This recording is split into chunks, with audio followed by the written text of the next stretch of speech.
झारखंड विधानसभा budget सत्र के दौरान विधायक जयराम महतो ने राज्य की स्वास्थ्य व्यवस्था पर चिंता जताते हुए कहा कि सरकार के लोग निजी अस्पतालों में इलाज करवा रहे हैं जबकि गरीब जनता सरकारी अस्पतालों में भी बेहाल है। उन्होंने कहा कि यदि आपके बजट में इतनी सच्चाई है और राज्य की स्वास्थ्य व्यवस्था दुरुस्त है तो आप लोग प्राइवेट अस्पतालों की जगह सरकारी अस्पतालों में अपना इलाज क्यों नहीं करा रहे। हालांकि इस दौरान सत्ता पक्ष के माननीयों के इलाज और स्वास्थ्य पर चिंता भी जताई। दबी लफ्जों में उन्होंने कह दिया कि हाथी के दांत दिखाने के अलग और खाने के अलग होते हैं। बात को पुनः आपके माध्यम से राज्य की जनता तक पहुंचाना चाहेंगे। सबसे पहले इस बजट को पारित करने वाले माननीय वित्त मंत्री स्वास्थ्य सेवा का लाभ ले रहे हैं, उनकी कुशलता की प्रार्थना करते हैं, कामना करते हैं। लेकिन जिन्होंने बजट को पारित किया है उन्हें अपनी इस व्यवस्था पे विश्वास नहीं है। वो अपना इलाज इस राज्य के एक महंगे और प्राइवेट अस्पताल में कर रहे हैं। उनके अलावा इसी राज्य की सरकार पक्ष के यानी जेएमएम पार्टी की राज्यसभा सांसद उनके विश्वास की कामना करते हैं। महुआ जी भी अपना इलाज उसी अस्पताल में कर रही हैं। कुछ दिन पहले दिसम गुरु शिबू सोरेन उनके दीर्घायु की कामना करते हैं, वह विशेष सेवा से दिल्ली गए थे इलाज करने के लिए। कुछ दिन पहले माननीय स्वास्थ्य मंत्री इरफान जी भी अपने परिजन को लेकर गुजरात गए थे, हालांकि उनके विश्वास की कामना करते हैं। तो सवाल मेरा यही था कि आपका बजट अगर इतना सच्चाई है, इस बजट में अगर इतनी सार्थकता है तो आप लोग अपना इलाज रिम्स में क्यों नहीं कर पा रहे हैं। मैं अपनी ही बात बता रहा हूं। कुछ दिन पहले चुनाव से पहले हमारा भी तबीयत खराब था तो हमारे 2 इंजीनियर साथी हमको मिशन कलकत्ता लेके गए थे। मैं अपनी बात बता रहा हूं, हालांकि खर्चा 20,000 ही हुआ था। लेकिन सवाल ये है कि राज्य की जो स्वास्थ्य व्यवस्थाएं हैं उन पर माननीयों को यकीन क्यों नहीं है। आप बजट को लेकर बड़ी बड़ी डींगे हाँकिए, बड़ी बड़ी कहानियां किससे सुनाइए, लेकिन इसकी सार्थकता एक आम जनता के लिए तभी होगी जब माननीय अपना इलाज रिम्स में करेंगे, जब माननीय अपना इलाज धनबाद के शहीद निर्मल महतो अस्पताल में करेंगे। इसलिए मैंने कहा कि आपको अगर छींक भी आती है तो आप हैदराबाद पहुंच जाते हैं, आपको अगर सर भी में खुजली होती है तो आप बेलवर पहुंच जाते हैं। और आम जनमानस की सच्चाई भी है, अगर आम व्यक्ति अगर आप गांव में जाएंगे तो अगर उसकी आयु 50 साल से ज्यादा है तो कुछ आदमी यहां तक कहते हैं कि भाई अगर मरिए जाते तो ठीक होते हैं, जो पैसा खर्चा कर रहे हैं इलाज में इससे बेटी का ब्याह कर लेते हैं या बेटवा को कहीं बिजनेस में सेट कर देते हैं। एक आम व्यक्ति की यह मानसिकता है।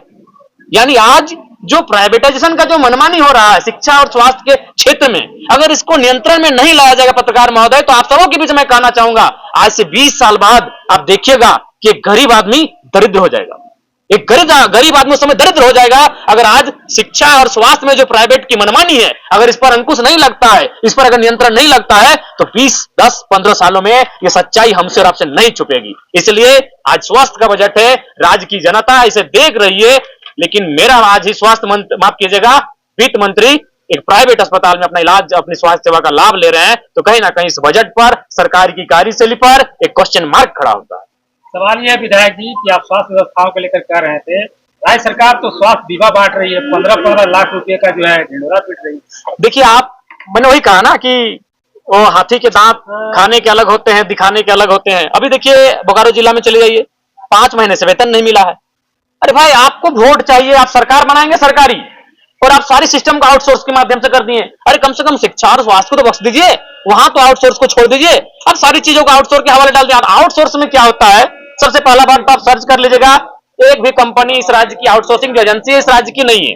वो सबसे पहले जिनकी नियुक्ति करती है उनसे मोटा पैसा वसूलती है और 3, 4 साल, 5 साल उनके सेवा लेने का कार्य होता है और फिर अचानक उन्हें बैठा दिया जाता है, नई एजेंसी वहां डिप्यूट होती है। तो आउटसोर्स के माध्यम से इस राज्य में गंदा खेल हो रहा है, उस पर भी सरकार को संज्ञान में लेते हुए कम से कम देखिए उसमें अभी जैसे कि आप किसी भी सेक्टर में चले जाएं, चाहे वो शिक्षा का है, स्वास्थ्य का है, एजेंसियों के माध्यम से वहां कार्य लिया जाता है। जैसे कि आप अगर मान के चले कोई भी पद में या फिर कोई कार्य करना चाहते हैं, सेवा देना चाहते हैं, तो आपको नहीं करने से भी तो अनुमान 3 लाख 4 लाख रुपया जो आउटसोर्सिंग एजेंसी है वो आपसे लेती है। फिर आपको वो नौकरी पे रखती है, आपका पेमेंट 12,000, 15,000, 16,000 भी हो सकता है और 4-5 सालों बाद वो एजेंसी वहां से चली जाती है, नई एजेंसी आती है और नई एजेंसी नए वर्कर लेकर आती है और फिर वो आंदोलन करते रहते हैं, धरना प्रदर्शन करते रहते हैं, उनकी सुनने वाला कोई नहीं। इससे बेहतर अच्छा है कम से कम शिक्षा और स्वास्थ्य को दुरुस्त करें और वहां आउटसोर्सिंग के खेल को समाप्त किया जाए। धन्यवाद। जनाब जी, स्वास्थ्य मंत्री में सदन के अंदर आपके सवालों का जवाब देते नजर आते हैं ना सदन के बाहर।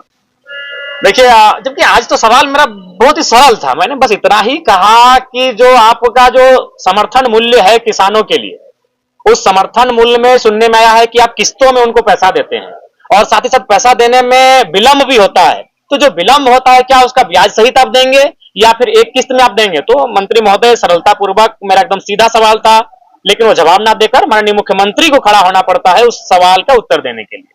तो क्या परिस्थितियां हैं, स्थितियां क्या हैं, ये आपसे छुपा नहीं है।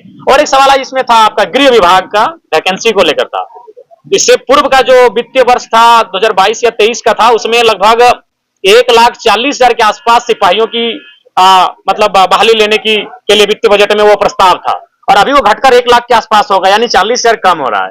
जबकि अगर राज्य की संख्या बढ़ रही है, राज्य की आबादी बढ़ रही है, युवाओं की संख्या बढ़ रही है, और युवा जो होता है वो पहली प्राथमिकता झारखंड जैसे राज्य में, चूंकि गुरु जी भी कहते थे पेड़ चढ़ो उतरो और पुलिस की नौकरी ले लो, तो इस राज्य के युवा आज भी पुलिस की जो नौकरी है उसको एक लक्ष्य मानते हैं, और आप सीधे 40,000 घटा दिए जबकि आबादी बढ़ रही है। तो उस पर भी कहीं ना कहीं हमें लगता है सरकार की मंशा साफ नहीं है। और हमारे गांव में तो आज भी एक कहावत है कि गांव में गिद्दा दुए चीजें टका कमेबे, टणिया दौड़ के ना तो मटिया कोड़ के। तो टणिया दौड़ के उसका मतलब यही है, दौड़ के मतलब ग्राउंड में दौड़ के, खेत में दौड़ के पुलिस की नौकरी।